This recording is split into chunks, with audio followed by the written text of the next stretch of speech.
ABC Listen. Podcasts, radio, news, music and more.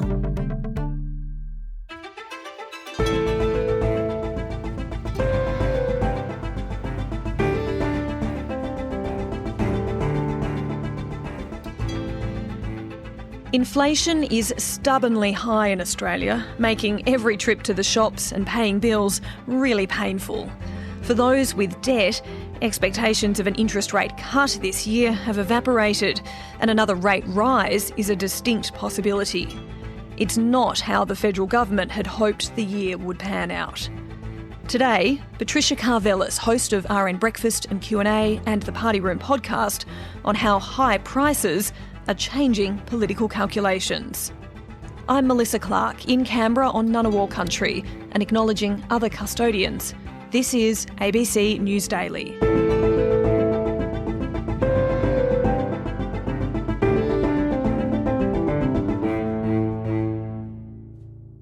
PK, the official interest rate hasn't risen since November last year, and there was a lot of hope that the Reserve Bank was done lifting rates and things would stabilise and the next interest rate move would be a cut. I was certainly hoping that. But the threat of another interest rate hike hasn't really gone away, has it? It's still sort of hanging over our heads. Isn't it ever? It's hanging over every household that has a thumping mortgage. A lot of households are very nervous trying to read the tea leaves, listening to every prediction. And I think there's a lot of news avoidance in our world, but not on interest rates. I think there is high engagement in what will happen next. The official monthly CPI has spiked in the 12 months to May from 3.6% in April to a 6-month high of 4%, raising the chance of a rate hike.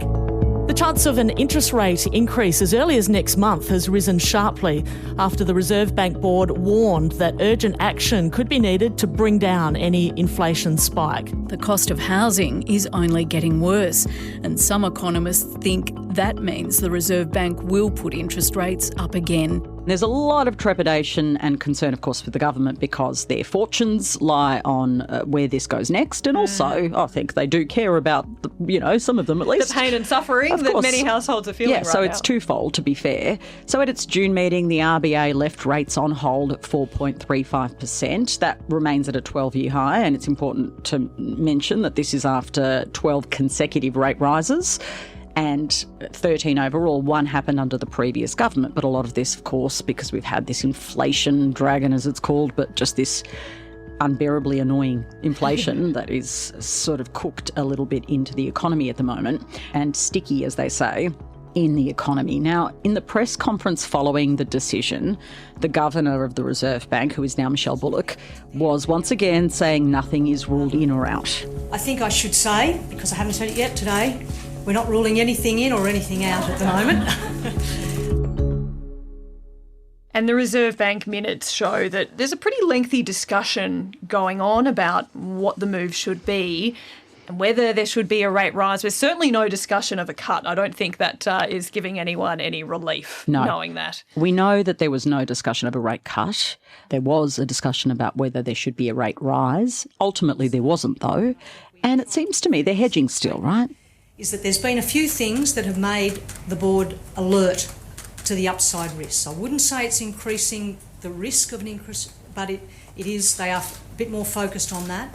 That reflects the fact that if it looks like inflation is not coming sustainably back in the band within a reasonable amount of time, that just increases the risks that inflation expectations will adjust, and that'll make it harder to get inflation down in the future. So that's really the crux of it. If you look through, as I have, and I know lots of people have, for my own interests as well as my reporting, they're not sure. They're really not sure, and they're being pretty upfront about it, actually, sort of suggesting that there's a few mixed messages in the economy, and I think there are some signs that the economy is at a bit of a standstill, and then there are parts, there are figures that are coming through, obviously the latest inflation figure, that it's still very much with us. The latest inflation figure shows CPI raised to 4%, its highest level in 2024. Now, inflation is largely being driven by fuel prices. Electricity prices were also up 6.5% year on year. So, of course, energy prices remain sort of baked into this story. Anyone who's paid a bill recently can probably attest to that. So inflation has come down a long way from its peak, and the government always makes that point, that it was higher under the previous government, that they have been... it's nearly halved what its peak was, so it has come down a long way. These are facts, right? And so it has lowered, but it's still not in the range that the Reserve Bank wants it to be for this interest rate rise not to be on the sort of constantly looming, which is between 2 and 3%. We're at 4%. The government says that they hope to get it within that range by the end of the year. Is that going to happen? Well, they say they still believe it will, but I don't know. That's looking pretty uncertain. It is. And look, as much as the government and the Reserve Bank are looking closely at the inflation figures, they're also looking at those economic growth figures, which are pretty dire, aren't they? Yes, they are pretty dire. They feel, and the evidence shows, that we're at a very, very low rate. So the latest figures show it's only growing by 0.1%, which has worried many about the prospect of even us being tipped into recession. Again, when you ask the government, they say they don't think we're about to go into recession, that all the advice they're getting is we're not about to be in a recession. The definition of a recession is a couple of quarters of negative growth, and we haven't had any quarters of negative growth. And so we're not contemplating that outcome here. The Treasury forecast, the Reserve Bank forecast and others expect our economy to continue to grow. But you know what, Mel? I think sometimes we talk because we're guided by the evidence and our institutions and the language they use by what official recession would be, which is 2 quarters in negative territory, right? Yep, that's the official definition. That's the official when we declare whether we're in recession or not. I always compare it to the weather. You know how the weather is like, it's going to be 12 degrees today, but it feels like 5 degrees? That's how I see the economic figures. So it says we're not in a recession, we're not going to be in one, but gee, some people really feel like they're in one, right? This is resonating with me as a Canberra resident. Yeah, where don't you know? And then it feels like -4 and it feels like -7. So the economy is pretty much at zero, but it feels like a recession. That's right. And it is struggling. There is no doubt, like, you know, the line that you keep hearing, you know, it barely has a pulse. But then it seems to be pulsing still when you look at inflation being hot and the unemployment rate. We're going to see more figures on that. And so the next meeting of the RBA in August is quite key. And I've spoken to senior government ministers who tell me they are really nervous about that meeting. And they're not trying to front run or jawbone, or at least they can't be seen to ever do that. Monetary and fiscal policy has to be separate. But they are very nervous and they think on balance that realistically, you know, they could see a rate rise in August. It is genuinely on the cards. Let's look at some of the information that's feeding into the Reserve Bank's decisions. We're talking about the price of food, the price of petrol, electricity prices. These are the things that are still pushing inflation along that could see the Reserve Bank consider or actually lift rates. There is a strong feeling in the community that we go to the supermarket and, you know, we walk out and our wallets are empty after we bought 3 things. And petrol, that's the other one we do the most. They're not discretionary, right? They're not, I won't buy a new car or I won't buy a new dress. I'll just wear the old dress. It's I need to buy milk and I need to buy bread because I'm making school lunches. They're real things. I need to drive to work tomorrow or I don't get any money at all. No choice, right? No choice for people. So food prices have risen more than 17% since 2020. And look, that's a fact. And you know, the fact that I think even higher income people have noticed it says a lot, because if you're living on the minimum wage or an award wage and you are going to the supermarket, you can understand. I often make a joke, which I'd like to make here, which is that I cannot believe there are not riots on the streets in relation to these things. I think people have been really patient, actually, trying to get through a hard time. Fuel prices are high too. Analysis by the NRMA shows the average Australian family is spending more than $100 a week on fuel. Of course, you know, we've talked about this, electricity prices going up. So all of that going on, RBA looks at it all. They have to look at everything, not just one-off figures, and determine, is the economy still too hot?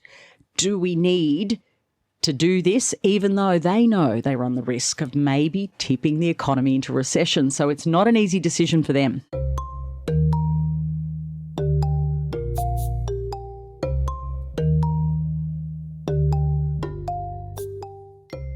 And the federal government decision isn't easy either because they want to help people with cost of living. They know people are hurting when it comes to managing a weekly budget, but if they were to give people cash handouts, that's going to add to inflation, which is going to make a rate rise more likely. So it's a real challenge. How are they going about trying to help people but not accelerating inflation? Well, it's the old wicked problem they have, and it's so wicked that I think it does keep some of them up at night, a lot of them actually. So in the budget, they announced this $300 electricity bill subsidy for every household. That'll come quarterly, so it's $75 a quarter. So it doesn't come to you as cash, though. And that's the key bit, right? That is absolutely the architecture they've built in. So you're not getting a cheque and then you go spend it, i.e. pushing up inflation by putting money in the economy. It comes in the form of a reduced bill. Right. And then, of course, the big ticket item is that every Australian gets an income tax cut, which came in on 1 July. But Treasurer Jim Chalmers has also been doing his best to argue they won't be inflationary either. No, I think the tax cuts are coming in at precisely the right time. And it's important to remember as well that not every dollar of a year's worth of tax cuts hit on the first day. I think that point is sometimes lost when people think about the inflationary or non-inflationary impact of cost of living policy.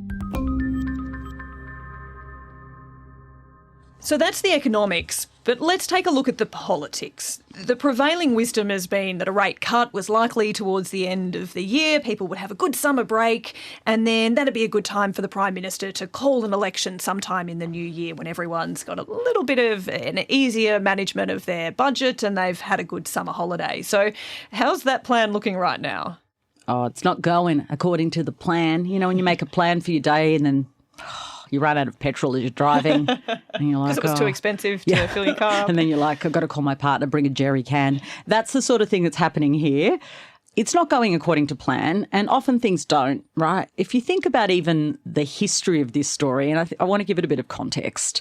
Remember the previous Reserve Bank governor told us that didn't expect rates to increase. Everyone factored that in and then they did.